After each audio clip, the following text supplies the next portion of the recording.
Κάποια στη γειτονιά μαγειρεύει γεμιστά και έχω λυσάξει να τα φτιάξω κι εγώ. Αλλά εγώ θα φτιάξω γεμιστόριζο. Βάζω λαδάκι να κάψει.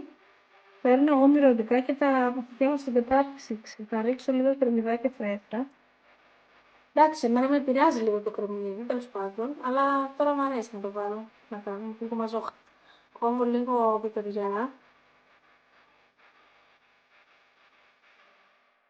Μέσα. Καλά μου άρπαξε λίγο. Είπα, μπουλντεδάκι.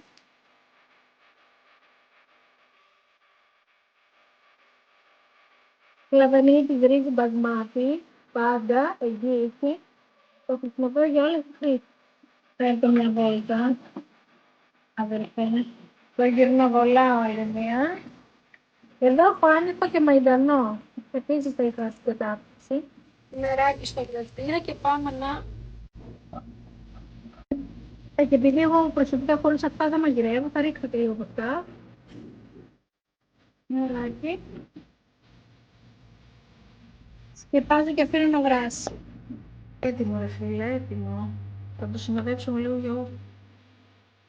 Πάρα πολύ καλό. Δοκιμάστε το.